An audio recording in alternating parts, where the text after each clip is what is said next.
Okay, Adam Trigger here. We're about to talk UCLA Rutgers, but first, head on over to my page at WagerTalk.com. I have another 4% top-rated college basketball selection that goes tonight. The last two have won. Friday, we had Sacred Heart, and then the top-rated yesterday, the only college basketball play I had yesterday with Ryder, cashed as well. So another 4% top-rated college basketball tonight, and that is up on my page, wt.buzz/AT. All right, let's talk some Big Ten. It's weird to say Big Ten basketball when UCLA is involved, but that's what it is. Big Ten basketball between UCLA and Rutgers.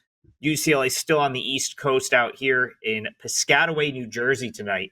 And listen, if you have any clue who's going to win this game, congrats. More power to you. I don't see how you could possibly pick a winner here. Both of these teams, their season's about to go off the rails.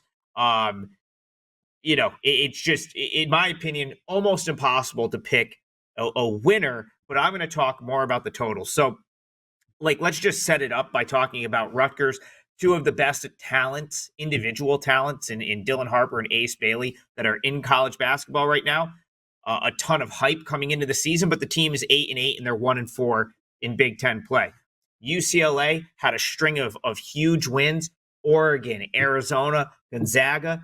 And it almost feels like there's an element of quit inside that locker room. If you listen to Mick Cronin talk about his team after the Michigan game, he's calling guys delusional. He's saying has the most heart, the most passion of anyone, including assistant coaches and players.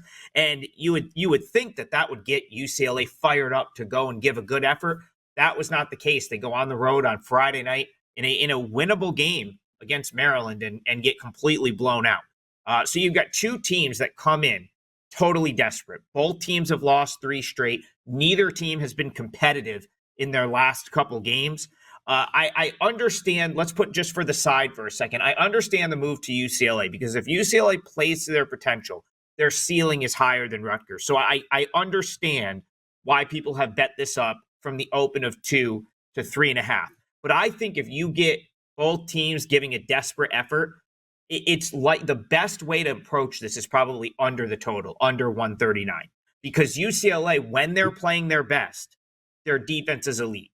If you go back to the early games that they won, the Oregon, Arizona, Gonzaga games, the big wins that they have, their defense was really good. And their defense, up until the last week or so, what was rating out top 5, top 10 in college basketball. So I think if Cronin is going to get through to his team here and they're going to play well, it's because they're playing well on the defensive end.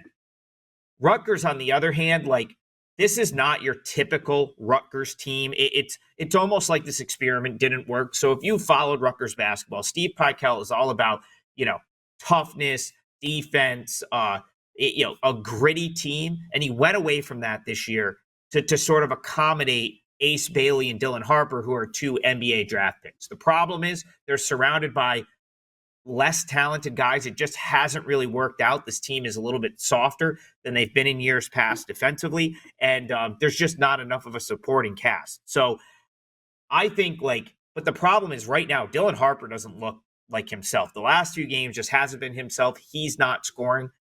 If you don't have Harper and Ace Bailey throwing up 20 each per game, because that's basically what the two are averaging, it's hard to believe, in my opinion, that many Rutgers games are going to go over the total because they still have qualities of the past Rutgers teams that are decent defensively, but they have virtually no supporting offensive cast. So you do have the home court environment in Rutgers' favor here. I think they could get up for this game, but if they get up for the game, it's going to be in the form of tough possessions and tough defense. So I like the under here, under 139. If you have a guess as to who is mentally in the right place to win this game, congratulations. I think the way to play this is the under. I think you're going to get 2 strong defensive efforts, and this one is likely first to 65 wins. So, all right, we're staying in the Big Ten, another Big Ten matchup with Minnesota and Maryland. But first, again, head on over to my page, at WagerTalk, 4% top-rated college basketball play tonight, wt.buzz/AT. Back-to-back 4% top-rated college basketball winners, and I think I've got another one tonight that you should go check out on my page.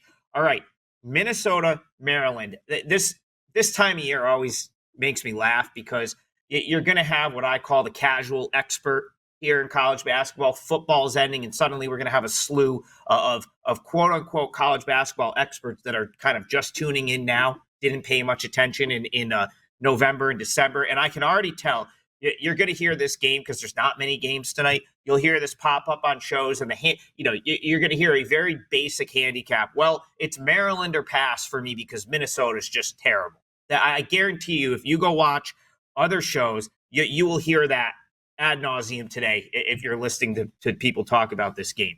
But the reality, and there's some truth to that. Minnesota is a bad basketball team in the context of the Big Ten.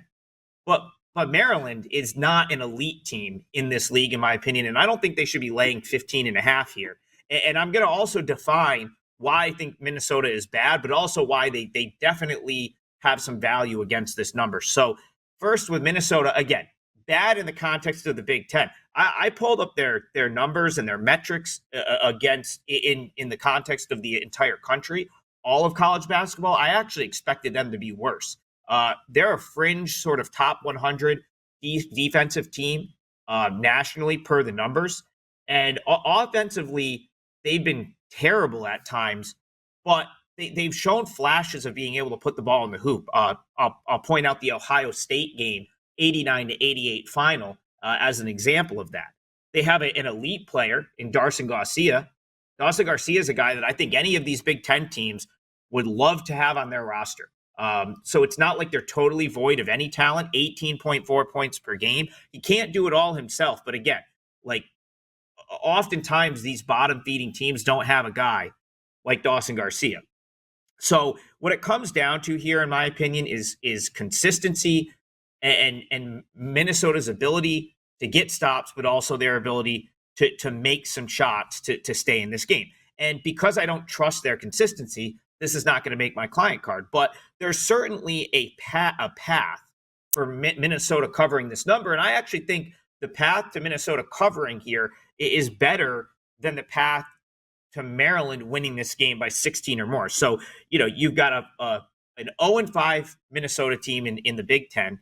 So again, like I said, you're going to hear, oh, this team is terrible. They're bad. They lost to North Texas. Listen, North Texas is a solid basketball team. That's kind of like, what you're going to hear people point to as their bad loss. That's a good team.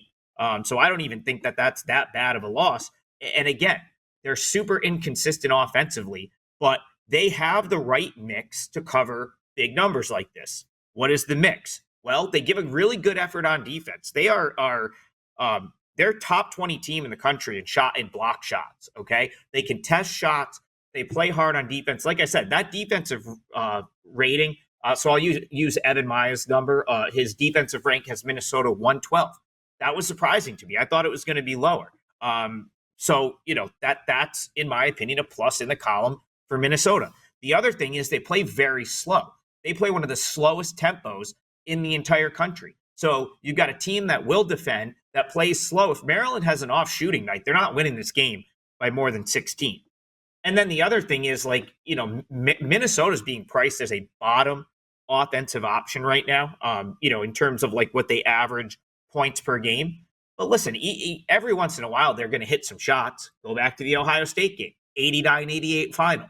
So in my opinion, if you're betting this game, I think you have a better chance to cover the number. I have nothing on the total here, so I would look to the side. I think you have a better chance of covering this number, taking the 15.5 with Minnesota than you do laying the 15.5 with Maryland. I think an outlier good offensive night gets it done for Minnesota, or a solid defensive night gets it done for Minnesota. I think Maryland would need both of those in their favor to cover a big number. I think Minnesota only probably needs one to stay within the number. So my lean for this one is Minnesota plus the points. And my gut tells me after being blown out a couple times, the Golden Gophers give an effort here. So Minnesota plus 15.5. Free pick for this game. Head on over to my page, wt.buzz/AT, 4% top rated college basketball best bet. Rider, easy winner yesterday. I think I've got another one tonight. Go check that out. We'll see you guys tomorrow.